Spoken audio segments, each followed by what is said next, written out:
I never thought a few words could rip apart a marriage. But now, as I sit in my car with my hands gripping the steering wheel, staring at the empty road ahead, I realize that's exactly what happened. It wasn't a fight. It wasn't some dramatic betrayal. It wasn't even the worst thing she had ever said to me.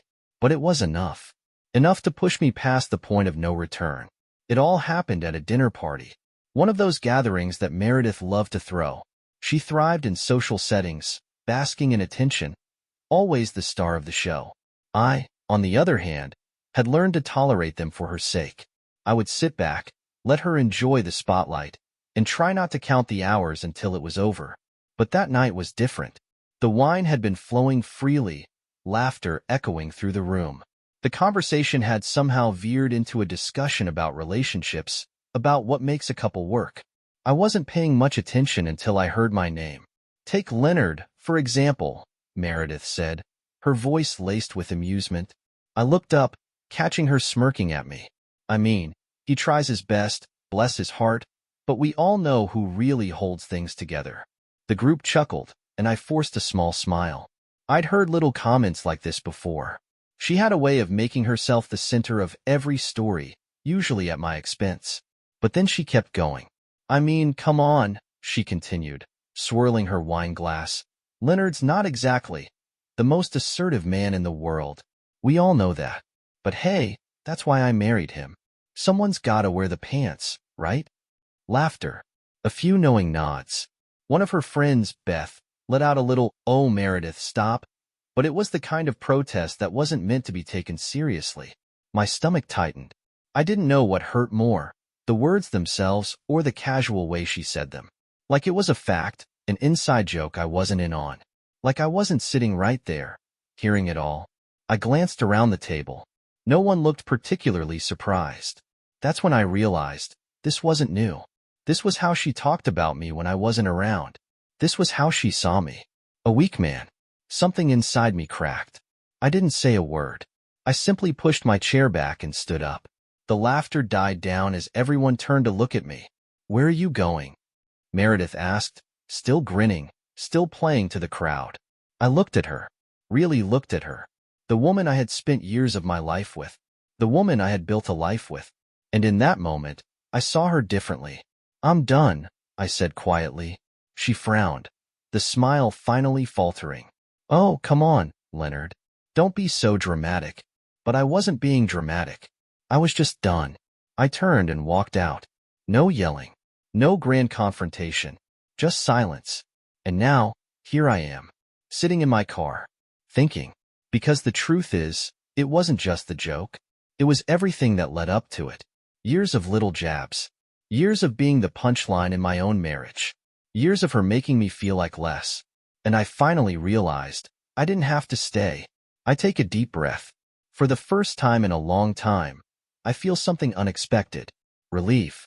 But as I pull away from the house that no longer feels like home, I can't help but wonder, what happens now? The further I drove, the lighter I felt. It was an odd sensation, like shedding a weight I didn't even know I had been carrying for years. The streetlights blurred past me, and for the first time in a long while, I wasn't rushing home to anything. No expectations. No role to play. No Meredith waiting with another story to tell at my expense. But then, reality set in. I had nowhere to go. I could have driven to a friend's house, but the truth was, I didn't have many close ones anymore. Over the years, Meredith had subtly made sure that most of my friendships faded. Not in an obvious, controlling way. She wasn't that blatant, but through little discouragements. Rolling her eyes when I made plans. Acting put out when I came home late from seeing someone. Making comments about how a married man doesn't have time to goof off. So, little by little, I stopped going out. Stopped calling people. Stopped making an effort. And now, when I needed someone, I had no one. I pulled into a motel parking lot, the neon vacancy sign buzzing like a mocking whisper. "This is where you are now," I muttered to myself. I checked in, paid in cash, and let myself into a tiny room that smelled like old carpet and cheap cleaning spray. It was barely past 11, but I felt exhausted. I dropped onto the bed, staring at the ceiling, and let the silence settle over me. And that's when my phone started buzzing. I didn't have to look to know who it was. Meredith. Call after call, then a stream of texts. Where did you go? Leonard, come home. Stop being ridiculous. This isn't funny. I swear, if you don't answer me. I turned my phone over, letting the screen go dark. I knew her well enough to know that right now, she wasn't scared or worried about me. She was embarrassed, angry, not because she had hurt me, but because I had walked out in front of people. I had made her look bad. She never could handle losing control. The thought should have made me feel guilty, but it didn't. Instead, for the first time in years, I felt like I was in control. And that terrified me. Because what now? Leaving was one thing. Staying gone was another. I thought about going back. Not because I wanted to, but because it was easier. Because it was what I knew. Because it was what was expected. But then, I remembered the way she laughed at me. The way she made everyone laugh at me. The way she looked at me, not as a husband, not as a partner, but as something lesser. And I knew I couldn't go back. I didn't have a plan. I didn't know where I was headed. But for the first time in a long, long time, I was going to figure it out. I put my phone on silent, turned off the light, and closed my eyes. Tomorrow, I would start again. For me. I woke up to the pale glow of the motel alarm clock, flashing 6:12 a.m. For a moment, I forgot where I was. The unfamiliar stiffness of the mattress, the faint smell of stale air. It was disorienting. But then, it all came rushing back. I had left. I sat up slowly, rubbing my hands over my face.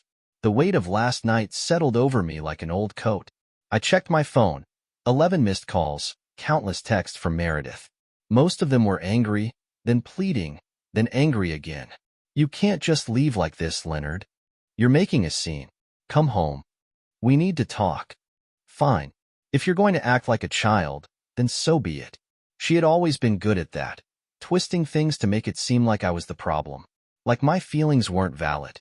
Like walking away from her constant belittling was some grand overreaction. But this time, I wasn't buying it. Still, I knew I couldn't hide in a motel forever. I needed a plan. I got up, showered, and dressed in the same clothes from last night. My car was still parked outside, covered in morning dew. As I got in, I hesitated for a second. Where was I supposed to go? Then, a thought hit me. There was someone I hadn't spoken to in a long time. Someone I hadn't allowed myself to reach out to because, deep down, I knew Meredith wouldn't have approved. My sister, Joyce. We had been close once, back before I met Meredith. Back when I was still me. But over the years, things had shifted. Meredith never forbade me from seeing her, but she always had something to say whenever I brought her up. She's just so negative, Leonard. She loves to stir up drama. I don't know why you let her make you feel guilty about your life. She never liked me. You know that, right? Little things. Small seeds of doubt. And eventually, I started to pull away. I wasn't proud of it. But if there was anyone who would understand what I was going through right now, it was Joyce. I took a deep breath and dialed her number. It rang twice before she picked up. Hello? Her voice was cautious, unsure. I couldn't blame her. It had been too long. Hey, Joyce. It's me. Silence. Then a slow exhale. Leonard? Wow. I didn't think I'd hear from you again. Yeah, I know. I messed up. No kidding. There was no malice in her voice, just an undeniable truth. Listen, I don't expect you to drop everything, but I could really use someone to talk to. A pause. Then, softer this time. Where are you? I told her. And just like that, I had a destination. As I drove toward her house, I couldn't help but wonder. Had I waited too long to rebuild what I had lost? Because Meredith had taken a lot from me over the years. But I had let her. And now, it was time to take my life back. Joyce lived in a quiet neighborhood just outside the city, far enough from the chaos but not completely disconnected. As I pulled up to her house, I hesitated for a second. What if she didn't really want to see me? What if she was only being polite over the phone? After all, I had let years pass without making an effort. But before I could second-guess myself, the front door opened. Joyce stood there, arms crossed, watching me from the porch. She hadn't changed much, still had that sharp, knowing look in her eyes, like she could see right through any excuse I might try to give. I stepped out of the car, suddenly feeling self-conscious. "Hey," I said, forcing a weak smile. She just shook her head. "Leonard, you look like hell." I let out a dry chuckle. "Feel like it too." Without another word, she stepped aside and gestured for me to come in. The house smelled like coffee and something sweet. Cinnamon, maybe. It felt warm, inviting. A stark contrast to the cold, museum-like feel of my home with Meredith, where everything was polished to perfection but never truly comfortable. We sat in the living room, and she handed me a cup of coffee before settling into the chair across from me. "So," she said, leaning forward, "tell me what happened." I took a deep breath. It wasn't one thing. It was everything. Last night was just the final straw. And so, I told her. About the dinner party. About the joke. About how I had spent years ignoring the little jabs.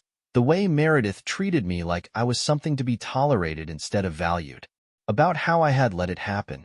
Joyce listened without interrupting, nodding occasionally, her expression unreadable. When I finished, she sat back with a sigh. "You finally saw it," she murmured. I frowned. "Saw what?" She studied me for a moment before shaking her head. "Leonard, you know what? You've known for a long time. You just didn't want to admit it." I felt my stomach tighten. "Admit what?" "That Meredith never respected you," she said bluntly. I opened my mouth to argue, but the words caught in my throat. Because deep down, I knew she was right. Joyce leaned forward again, her gaze piercing. "You think this is new? The way she talks about you? The way she treats you?" "Leonard, I've seen it. Hell, everyone has. We all knew. We just didn't know if you'd ever wake up and realize it." I felt like the air had been knocked out of me. "You're saying this was obvious?" I asked, my voice quieter now.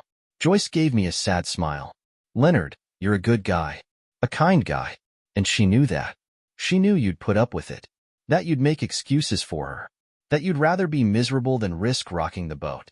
But last night, that was the first time you actually stood up and left.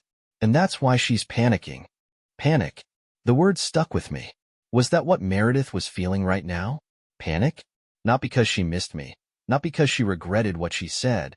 But because she realized she had finally pushed me too far. I swallowed hard. "So what do I do now?" I asked, my voice barely above a whisper. Joyce sighed, tapping her fingers against her mug. "That depends, Leonard. Do you want your life back? Or do you want to go back to being a joke in your own marriage?" Her words stung. But maybe, for the first time in a long time, I needed to feel that sting. Because she was right. I had a choice. And this time, I wasn't going to make the wrong one. I sat there in silence, staring into my coffee like it might give me the answers I was looking for. Joyce's words echoed in my head. "Do you want your life back? Or do you want to go back to being a joke in your own marriage?" I exhaled sharply, rubbing a hand over my face. "I don't even know who I am outside of that marriage anymore." Joyce's expression softened, but there was still that sharp edge to her voice. "Then it's time to figure it out." Easier said than done. I had spent so many years shaping myself around Meredith, what she wanted, how she saw me, the role I played in her life. And now, standing outside of it, I realized how much of me had been lost in the process. But one thing was clear. I couldn't go back. And that's when my phone started buzzing again. I didn't even have to check to know it was Meredith. I sighed and finally picked it up, my thumb hovering over the screen. "Answer it," Joyce said suddenly. I looked at her, confused. "Why?" "Because you need to hear how she talks to you when she knows you're slipping out of her control." That hit a nerve. But she was right.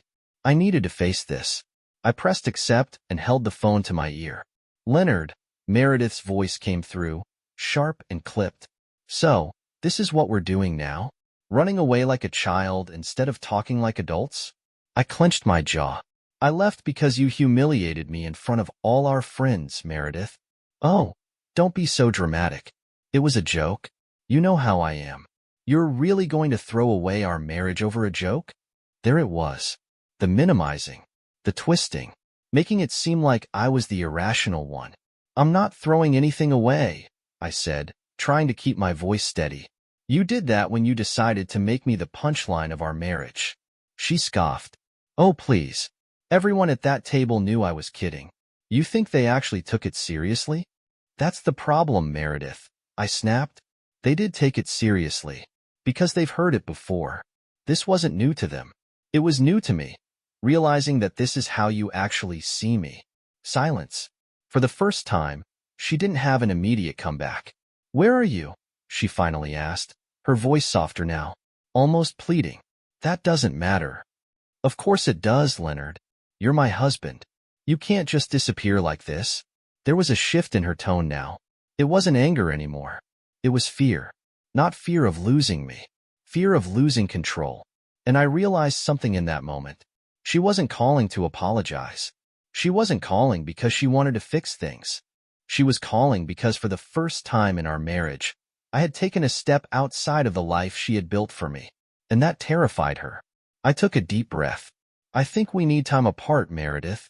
A sharp inhale. You can't be serious. I am. Leonard, be reasonable. You're upset. I get that. But you're overreacting. Come home, and we'll talk about this like adults. Like adults. That was rich, coming from someone who had spent our entire marriage treating me like an inconvenience. I glanced at Joyce. She was watching me closely, waiting to see what I would say. I turned back to the phone. No, I said, my voice steady. I'm not coming home. Not until I figure out if I even want to. Meredith let out a bitter laugh. Oh, so now you're making threats? I'm not threatening you, Meredith. I'm just done being treated like an afterthought. She was silent for a long moment. Then, when she finally spoke, her voice was cold. Fine, do whatever you want. But don't expect me to sit around waiting for you to come to your senses. The call ended. I stared at my phone for a second, then placed it face down on the table. Joyce leaned back in her chair, smirking. Well, that was something. I let out a breath I hadn't realized I was holding. Yeah. You okay? I thought about it. Really thought about it. Then I nodded. For the first time in a long time. I think I am. I sat there for a long time, staring at the phone in my hands. Meredith had always been good at controlling conversations, at making me feel like I was the one who needed to apologize. But this time was different. This time, she had lost control. And she hated that. Joyce sipped her coffee, watching me. You know what's coming next, right? I frowned. What do you mean? She set her mug down and leaned forward. She's not done, Leonard. Right now, she's just recalculating. She'll try another angle soon. Maybe guilt, maybe anger, maybe even pretending nothing happened. But she's not going to let you go that easily. I swallowed hard because I knew she was right. Meredith wasn't the type to just accept things. She had spent years shaping our marriage into something that worked for her. And now that I had stepped out of that mold, she was going to do whatever it took to pull me back in. I just didn't know how far she'd go. An unexpected message. The rest of the morning was quiet. Joyce let me use her guest room to shower and change into some old clothes she still had from when I used to visit. It felt strange, wearing something that wasn't picked out by Meredith. I checked my phone again. No new calls. No texts. That should have reassured me, but instead, it put me on edge.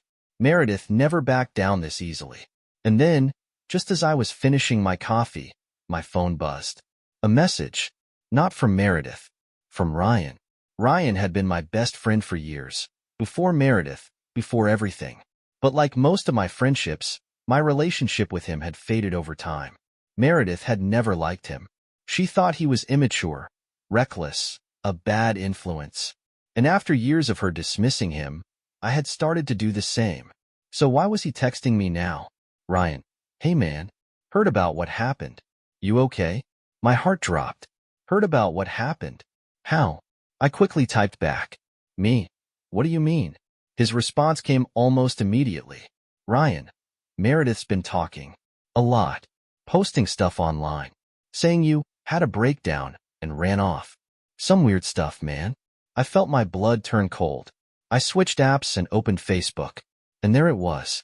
A post from Meredith. Public. Marriage isn't always easy. Sometimes, the person you love goes through things you don't understand. I've always tried my best to support Leonard, even when he struggles with his emotions. If you see him, Please remind him that running away from problems doesn't solve them. I just want my husband back. I clenched my jaw. She wasn't just spinning the narrative. She was making me look like I was unstable, like I was some fragile, unbalanced man who had snapped and left his poor, devoted wife behind. It wasn't just a lie. It was calculated. I gripped the phone tighter as I scrolled through the comments. People sympathizing with her, offering support, calling me selfish, saying I should be a man and go home to my wife. One comment hit me harder than the rest. Beth, Mare, you are so strong for handling this with grace. I hope Leonard realizes how lucky he is to have someone like you. Beth, one of the people who had laughed at me at that dinner party. I felt something inside me snap. I had spent years letting Meredith control the narrative, control how people saw me. But not this time. I stood up, my hands shaking. She's making me look like the bad guy. Joyce took the phone from me, read the post, and let out a low whistle. Wow, she didn't waste any time, huh? I ran a hand through my hair, pacing. I can't believe this. She's turning me into the problem, making it seem like I just lost my mind and ran away. Joyce set the phone down and looked at me. What are you gonna do about it? I stopped pacing. I hadn't thought that far ahead. For so long, my instinct had always been to fix things, to go along with whatever made life easier, to avoid conflict. But this wasn't just about me anymore. This was about the truth. I had a choice. I could let her rewrite the story, or I could take control of my own. And for the first time in years, I knew exactly what I needed to do. I picked up my phone, took a deep breath, and started typing. It was time for the world to hear my side of the story. My fingers hovered over the screen as I tried to find the right words. How do you condense years of being belittled, dismissed, and manipulated into one post? How do you fight back when the world already sees you as the villain? But then, I realized something. I didn't need to prove myself to strangers on the internet. I wasn't going to play Meredith's game. She wanted drama. She wanted a public spectacle. I wasn't giving her one. Instead, I sent a single message to Ryan. Me, can we meet? He responded almost immediately. Ryan, hell yeah, man. Thought you'd never ask. An old friend, a new perspective.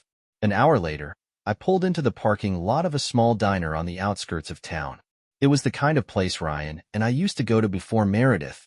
Back when life was simple, he was already there, sitting in a booth with 2 coffees, one black, one with cream and sugar, exactly how I used to take it. Man, he said as I slid into the seat across from him. I gotta say, I did not expect to hear from you. I sighed. Yeah, me neither. He studied me for a second, then shook his head. You look different.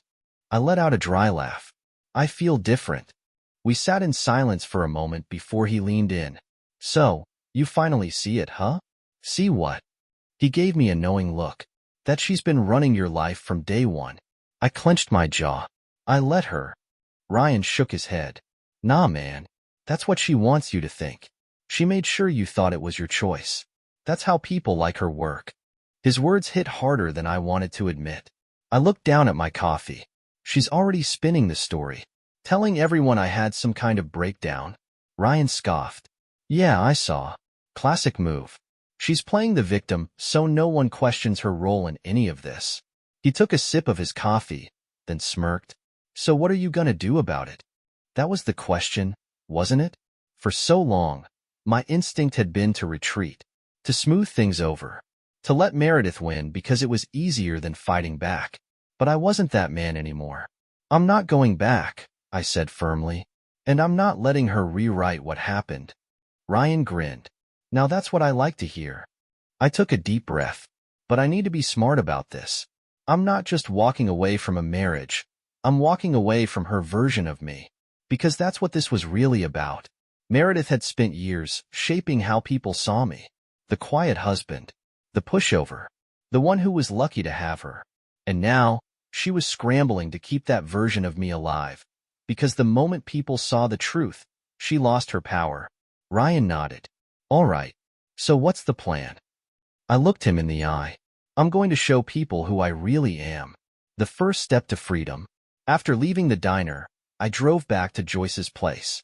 My head was clearer now. For the first time in years, I wasn't acting out of fear. I was acting out of choice. I sat down, took out my phone, and wrote a message to Meredith. Not an apology, not an argument, just the truth. Me, I see what you're doing. I won't play your game anymore. I'm done. It was simple. It was final. And for the first time in my life, I felt free. I turned off my phone, leaned back, and exhaled. I had no idea what came next. But whatever it would be on my terms. For the first time in years, I slept peacefully. No tension in my shoulders, no sinking feeling in my stomach. Just rest. When I woke up, the sun was shining through the blinds, and for a brief moment, I forgot about everything that had happened. But then, as the memories of the past few days settled in, I felt something unexpected. Relief. I had finally done it. I had walked away from something that was never meant to hold me together. I got up, stretched, and found Joyce in the kitchen, sipping her coffee. She raised an eyebrow as I sat across from her. "Well?" she asked. I smiled. "A real one this time. I think I'm gonna be okay." She smirked. "Took you long enough." I chuckled, shaking my head. "Yeah, I guess it did." I checked my phone. No new messages from Meredith. It was the first time she hadn't tried to regain control. Maybe she finally understood. Or maybe she was just planning her next move. Either way, it didn't matter. Because I was done being a piece in her game. A future without fear. Over the next few weeks, I started rebuilding my life. I reconnected with old friends, including Ryan. I found a small apartment in a quiet part of town, nothing fancy, but it was mine. I started doing things I had given up over the years. Reading, running, even picking up a guitar again. I had spent so much time trying to be the man Meredith wanted me to be that I had forgotten who I actually was. But now, I was finally remembering. Meredith tried reaching out a few times. At first, it was cold and demanding. Then, it turned into guilt-tripping. And finally, she tried playing nice. I didn't respond, because I had already given her enough of my life. I wasn't angry anymore. I wasn't even bitter. I was just free. One last thought. One evening, I sat on my balcony, watching the city lights flicker in the distance.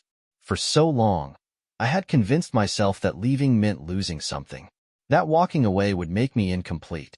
But now, I realized the truth. I hadn't lost anything. I had gained myself back. And that was everything.